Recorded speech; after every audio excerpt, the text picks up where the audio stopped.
Halo, assalamualaikum. Nah, kita ketemu lagi, kita bermain dan belajar bersama. Yeay, wow. Nah, kali ini saya akan menjawab pertanyaan dari tugas dan tanggung jawab motivator Bimba A I U E O. Nah, pertanyaan yang di bagian A ini mengenai tentang target di kelas Bimba A I U E O. Soalnya yang pertama, apa target, suasana, dan kegiatan di Bimba A I U E O yang harus dicapai oleh motivator?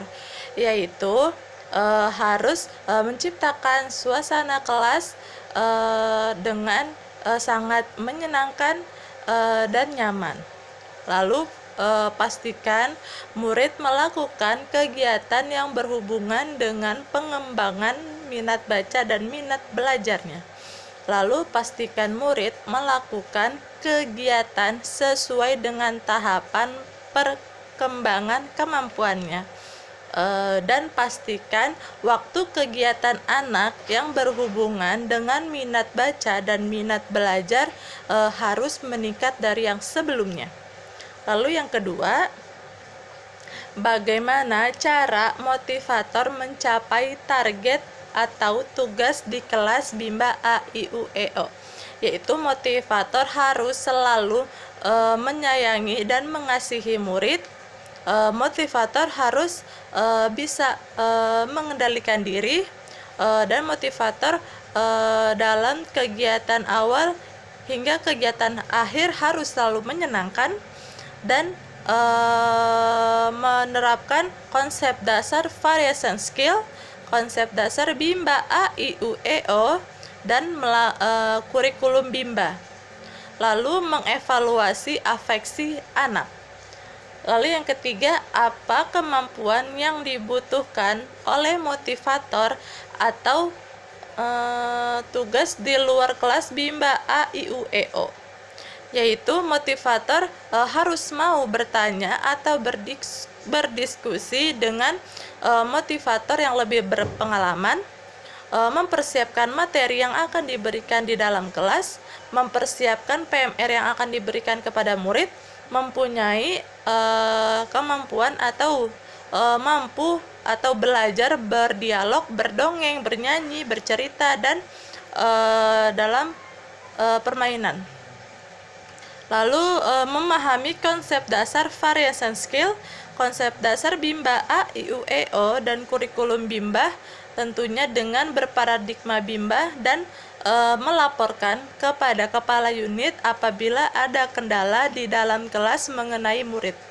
Lalu bagian yang B, apa tanggung jawab utama seorang motivator Bimba A I U E O?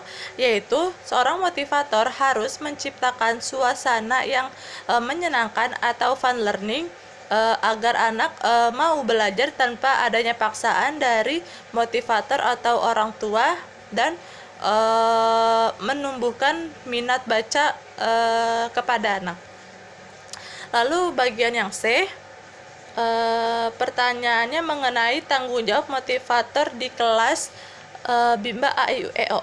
Yang pertama, apa yang harus dilakukan oleh motivator untuk menjadikan suasana di dalam kelas itu aman? Yaitu motivator harus memastikan bahwa aliran listrik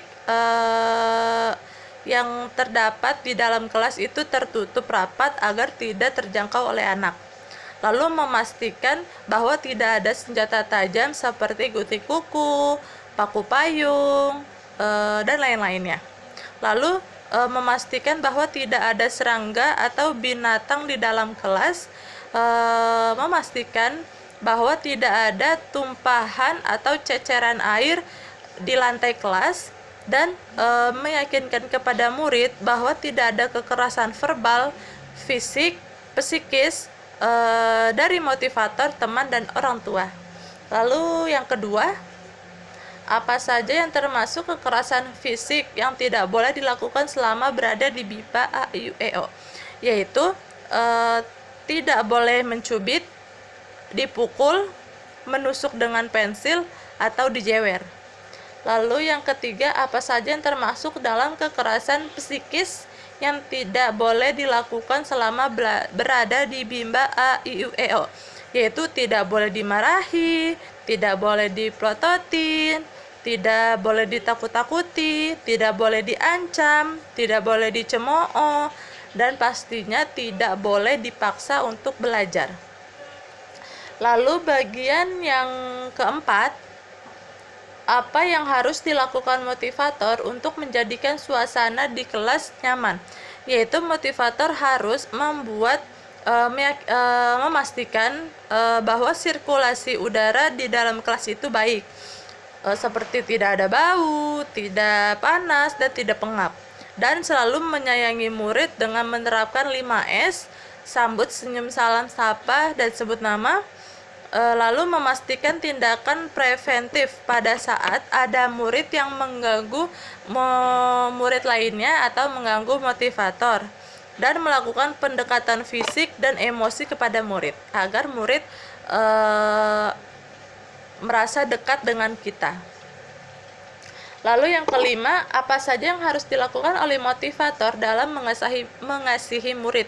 Yaitu motivator harus selalu tersenyum dan selalu menyapa bila bertemu murid, berwajah ceria, selalu bersikap riang, dan gembira pada murid, lalu belajar sesuai kemampuan dan kemauan murid, berpenampilan rapi, seperti tidak bau, tidak bau badan, tidak bau mulut, dan pastikan bahwa pakaiannya itu sopan. Lalu yang keenam, apa saja yang dilakukan motivator dalam menyayangi murid? Yaitu harus melakukan tindakan preventif atau pencegahan pada saat murid mengganggu teman atau motivatornya. Lalu yang ketujuh, apa yang harus dilakukan motivator untuk menjadikan kegiatan bermain sambil belajar itu menyenangkan? Yaitu menjadikan murid senang, ceria di dalam kelas, dan murid mau melakukan kegiatan bermain sambil belajar di dalam kelas dengan hati yang riang gembira, dan tentunya tidak ada paksaan. Lalu yang kedelapan, apa yang harus dilakukan motivator untuk memastikan kegiatan anak melakukan kegiatan yang berhubungan dengan minat baca, yaitu memahami konsep dasar seperti fun learning, step small system, dan tentunya individual system. Lalu memahami konsep dasar variation skill, memahami kurikulum dasar Bimba A, I, U, E, O, memiliki kemampuan berdialog, bercerita, berdongeng, dan mampu mempersiapkan materi yang akan diberikan kepada murid. Lalu yang kesembilan, apa yang harus dilakukan motivator untuk memastikan anak melakukan kegiatan sesuai dengan tahapan perkembangannya?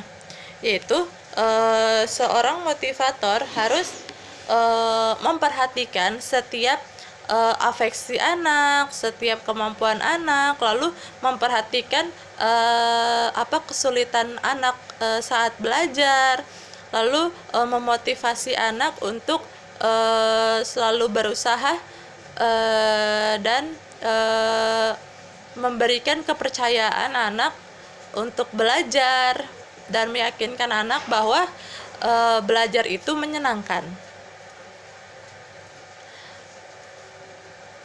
dan memastikan bahwa setiap kegiatan itu dengan secara bertahap, kegiatan belajarnya dengan cara pendekatan secara individual system. Lalu yang ke-10, apa saja kemampuan yang harus dimiliki oleh motivator? Motivator harus mampu mempersiapkan materi yang akan diberikan kepada murid pada saat di dalam kelas. Motivator harus menyatu dengan murid seperti kita masuk ke dalam dunia anak-anak. Lalu motivator harus mempunyai kemampuan seperti berdialog, bercerita, bernyanyi, dan bermain bersama kepada murid. Dan pastikan motivator harus mampu menciptakan suasana yang fun learning atau menyenangkan. Nah, inilah jawaban dari tugas dan tanggung jawab seorang motivator. Saya ucapkan terima kasih. Assalamualaikum warahmatullahi wabarakatuh. Dah.